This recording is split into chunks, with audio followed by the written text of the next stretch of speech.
We actually met, though, through the NBA. We did. And I had no clue you were a basketball fan. Yeah. How did we meet? I know we met because of basketball. Was it? So it was, I remember, it was an NBA. The NBA threw a party for the NBA finals. It was like a viewing party, right? Yes. You and I were there. There was some YouTubers there. And then also the other comedian. The other one.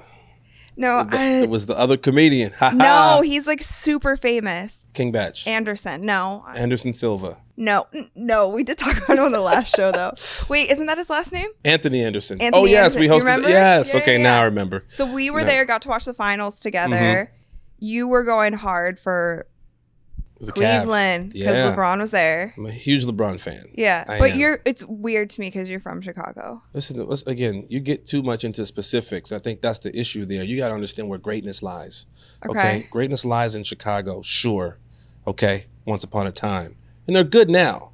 LeBron James is the greatest basketball player of all time. So he supersedes any logo you can put. He transcends any organization you can put on his jersey. What does your family and friends say in Chicago? They don't talk to me anymore. Haven't heard or seen You've been them. I've been banished. Whenever I get to the airport, there's extra security for me. Listen, Michael Jordan is fantastic. He's the second greatest player of all time. I don't think there's any shame in that. Okay. There's no shame in being the second greatest player of all time. That's a great accomplishment. But why? So why do you rank them like this? You know that we're on ESPN's YouTube channel. They love this debate. ESPN loves the I know. That's all we talk about. Yeah. LeBron debate. But I do want to hear somebody because I grew up in Akron, grew up in Ohio. Like I grew up in the LeBron era. I didn't even get to see Michael play that much. Yeah. So I want to know from your perspective.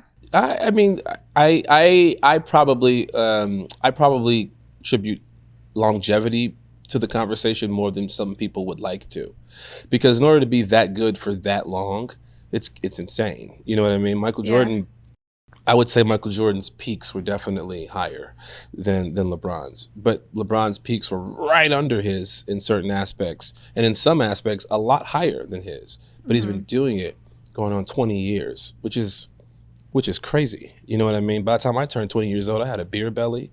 You know what I mean? I was lazy. LeBron James is shredded. But you were still crossing people up on the court, right? I crossed LeBron over when we were 14. That's on ESPN. You guys go look that up as well. It's out there. The clip is out there. I definitely did. This is a fact. That's not a joke. Okay. When we were 14 years old. We'll take it to the archives. Yeah. But no, I don't know. I think you got to look at statistics. Some people don't. People use the eyeball test, and sometimes your eyes lie.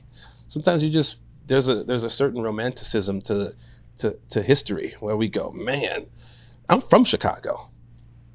Michael Jordan missed some shots now. We make it seem like he didn't, you know. LeBron James that man's good, really good. But I feel like people will rebuttal that and say Michael has this many rings or he has this many Defensive Player of the Year.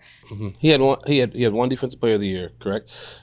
We all know LeBron should have won Defensive Player of the Year and then gave it to Marc Gasol. Let's be honest, Marc Gasol didn't even make an all-defensive team. But he was the Defensive Player of the Year. Or maybe it was all-defensive first team, but he was Defensive Player of the Year. Well, question for you then. Do you feel like the NBA gives Defensive Player of the Year too often to just the biggest guy? It's always... because it's easier, right? As a bigger guy in that position to get blocks and kind of get numbers in that regard.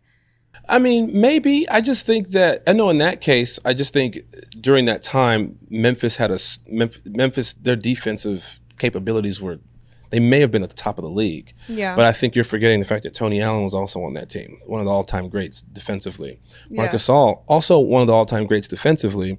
However, that year, LeBron James was guarding 1 through 5. Well, that's what I'm saying. And so he doesn't even have the opportunity to do as much, like to get the stats that big men can get when they're, am I wrong? No, I just think defensive rebounds, blocks. But I think you're right. I just think that was a special instance. It was because we knew LeBron was going to win MVP. So they were like, okay, let's give it to this guy who will probably never do anything. You know what I mean? No disrespect to Marc Gasol. He's fantastic. Yeah. Have you heard his accent? What a sexy beast. You know what I mean? Handsome fella. I'm sure he's good with the community. But I'm saying in that year, that was LeBron's year to win it. Yeah. And he still talks about it. I'm pissed about it because people use that in the Jordan argument. Right. You know. So the Lakers then. So are you a fan of LeBron wherever he goes? Yeah. Are you a fan of whatever team he's on, I guess? I'm a fan of whatever team LeBron's. I'm a player first fan. You know what I mean? I have my players that when they go move around to certain teams, I'm rooting for those teams. I can't root for the jersey because then these owners who I don't know who they are can ship you off anywhere. And am I supposed to root for, Joe Schmo because you just brought him over to the team? Like, no, I don't want to watch mediocre basketball all day. That's terrible. You know what happens to a mediocre TV show? They cancel it. You can't cancel a mediocre basketball team. We're forced to watch it because that's the region we're in. No. But where's that like hometown pride, or it's not in sports? Do you have it in any sense of Chicago? Yeah, I always root for the Bulls, but I'm just a LeBron fan. No, who said you had to choose one? When you wake up in the morning, do you always eat oatmeal? No. Sometimes. Man, that would be a boring life. Exactly. Sometimes I want a burrito. I'm just pressing you because I'm also the same way. I don't really ride or die hard for one team, especially in basketball because I've worked in it so much as well. Yeah. It's like you do start becoming player first. Yeah. Or also you're just a fan of good basketball. So you see certain teams like their style of play or what they're about. Like even the Warriors, for example, like I root for them because I think it's cool what they've done with that team and with that system. Yeah. You know what I mean? I hate them. Kind of stuck together. I hate them. Why? Because they're so good. And they're so good. I hate it so much. They're so good. I feel like every player on that team is a starter. Even the bench players. You know what I mean? Like, is Kuminga in the lineup? I think Kuminga could go play anywhere in the world as a 19 or 20-year-old and start. He's that good. Yeah. Jordan Poole is an all-star. You know what I mean? Like, that team is so unfair. The way they can put a team together, that is like an organization that I'll like take my hat off to. Yeah.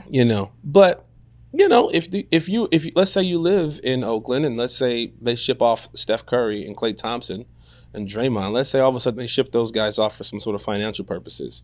Are you really going to sit there and be like, yeah, this is going to be I can't wait. This is the year. No, you're going to go and root for your guys somewhere else. So being a player first fan, how do you feel about the players really taking control of the league, more control over the league lately and being able to demand trades or go different places or express when they're not happy with a team? I think it's great. A lot of the bullying tactics, I'm not sure if I like that so much because there still is a fan base that does want to see you play. I will say that. But when you do things, when you negotiate beforehand, then I can understand you exercising your ability to do that. If you say you don't want to, if you have a no trade clause and you don't want to be traded, great. That's in your contract. If you have a situation like what LeBron does, where he'll play out his deal and then he has the option to leave and go somewhere else if he wants to, then he's not screwing over the fan base. That's the contract I signed. That's the deal I signed. Yeah. And so I'm just exercising my rights to do that. Now, there are players who are like, man, I'm gonna go gain 50 pounds and then like I'm gonna have like lint in my beard. Like, no disrespect to James Harden. I'm sure he's a great guy. I don't know what you were talking about. James Harden. That's what I'm talking about. I love James Harden. However, I'm just saying, like, stuff like that, I mean, ultimately you get what you want, I think. But like that was for certain fans, it probably rubbed a lot of fans the wrong way. And it still is a fan-driven sport, Yeah. It's a tricky thing, loyalty in business. You know what I mean? It's like if an organization wanted to ship you off, then where's the loyalty there? Yeah. Is nowhere to be found. But finally, when these athletes have the ability to control their own destinies, it becomes an issue. Yeah. It's like, well, you shouldn't. Well, hold on now.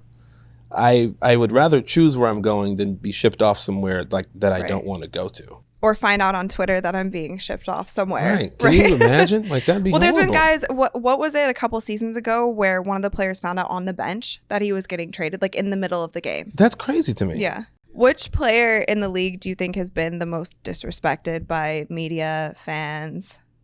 Russell Westbrook.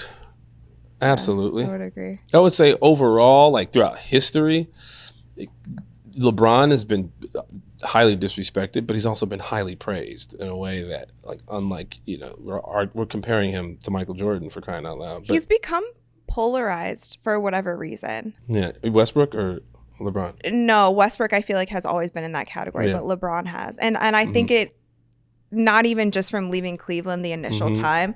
And I understand that in a sense, just being from Ohio, and I don't understand like the burning jerseys being like so angry with him. Yeah. But I do understand just like being hurt if you're an Ohio sports fan, because you're like, dang, like this was like our star player who we've been watching since he was a kid play. I get it. Yeah. I get it. So I get that. But for some reason, he's gotten to this point where so many people hate him. Yeah.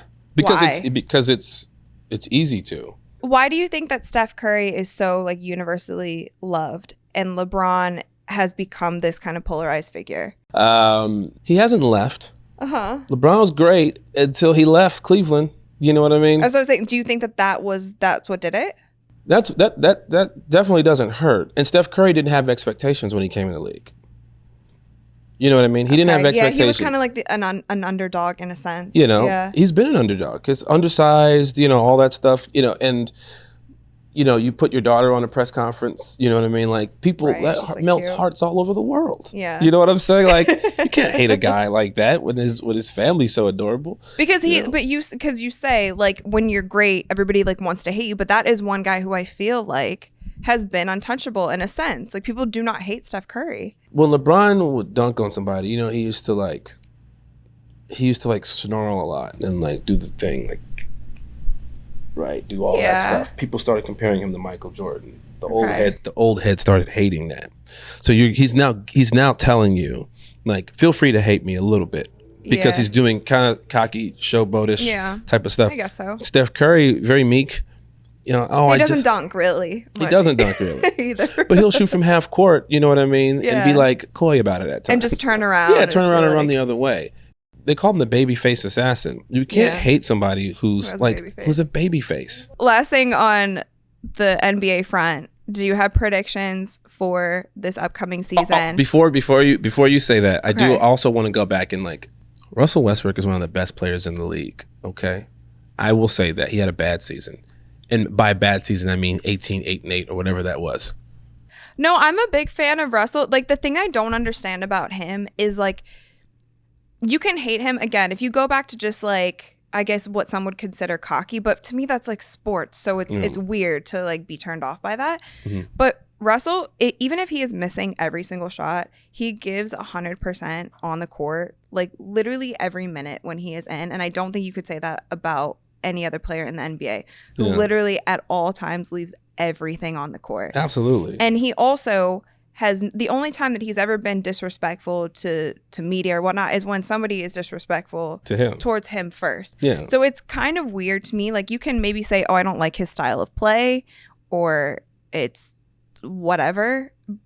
But to hate him when he really is like giving all he's got is bizarre to me. I think it was, and even from the media standpoint as well. I think it was a media hit job on him. It feels like that. It really feels Westbrook like conspiracy. It really feels that way. I mean, I love the Lakers, and yeah, it wasn't a great year.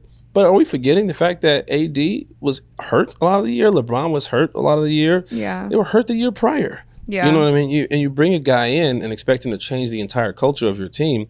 Yeah, there was some weird plays. Sure, the top of the backboard was touched a little bit too much with the basketball. Sure, that happened. Maybe some airball layups. But guess what? It happens throughout the course of the season. A miss is a miss. I don't care how bad you miss it. Yeah. Man averaged 18 points, 8 rebounds, 8 assists, or whatever that was. You know how many players would kill for those stats?